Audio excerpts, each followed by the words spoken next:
বাচ্চারা দেখবেন শাক খেতে চায় না, কিন্তু স্ন্যাক্স আইটেম খেতে ভালোবাসে। তো তাদের জন্য চিন্তা করেই আমি একটা স্ন্যাক্স আইটেম আজকে বানালাম। এটা হচ্ছে পুঁই শাকের পাতা দিয়ে পাকোড়া। আমার বাচ্চারা শাক খায় না, তাই আমাকে অনেক টেকনিক করতে হয়।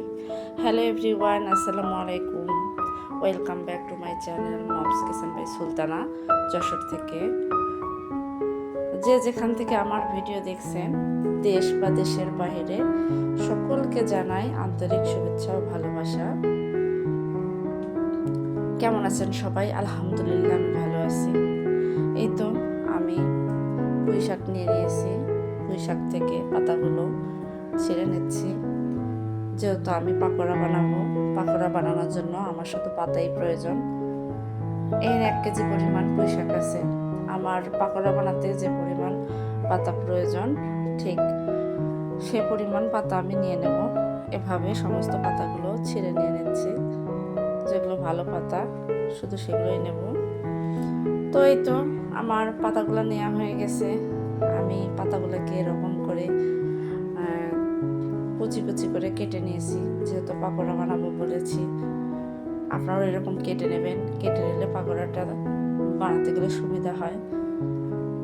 তো এবার আমি পরিষ্কার করে ধুয়ে ফিরে আসছি। এই তো আমি ধুয়ে নিয়েছি পুঁই শাকের পাতাগুলো। এবার আমি একটা পাত্রে নিয়ে নিচ্ছি, পাকোড়ার জন্য রেডি করব।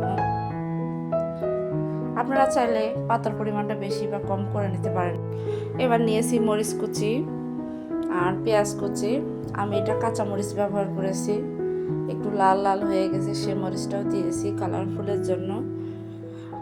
এবার দিয়ে দিলাম রসুন বাটা। এখন দিয়ে দিচ্ছি বেসন।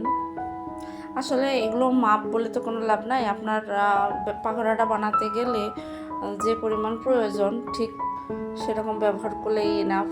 আর একটু চালের গুঁড়া দিয়ে দিলাম, সাথে স্বাদ মতো লবণ। তারপরে দিয়ে দিচ্ছি হলুদ গুঁড়া, এটা হচ্ছে গরম মশলা গুঁড়া।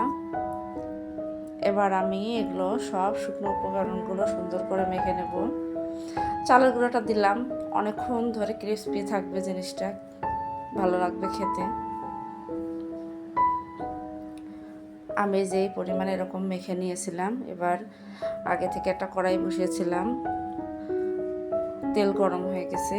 এবার আমি পাকোড়াগুলো এভাবে ছেড়ে দিচ্ছি। আপনারা আপনাদের সুবিধা মতো, পছন্দ মতো শেপ দিয়ে ছেড়ে দিতে পারেন। তো আমি একটু ছোট ছোট করে দিলাম। খেতে কিন্তু খুব মজা হয়েছিল। যারা ভিডিওটা দেখতে দেখতে এ পর্যন্ত চলে এসেছেন, এখনো লাইক দেন নাই, ভুলে গেছেন, মনে করে একটি লাইক দিয়ে পুরো ভিডিওর সাথে থাকবেন। ভিডিওতে লাইকের সংখ্যা খুবই কম থাকে।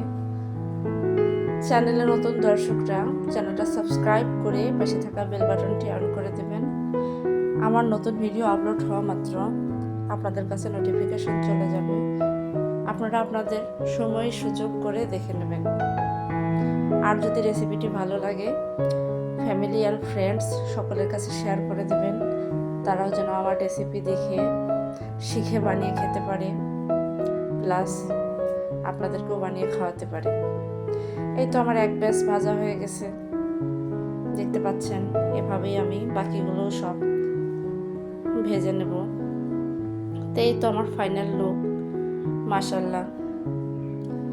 লাইক কমেন্ট শেয়ার করতে একদমই ভুলবেন না। খেতে যতটা টেস্টি হয়েছিল। আর আমার বাচ্চারা কিন্তু এভাবে পাকোড়া বানালে যে কোনো শাক দিয়ে তারা খেয়ে নেয়, অথচ শাক খেতে চায় না, তাই আমি এটা করে থাকি। তো আজকের মতো এখানেই বিদায় নিচ্ছি। আল্লাহ হাফেজ।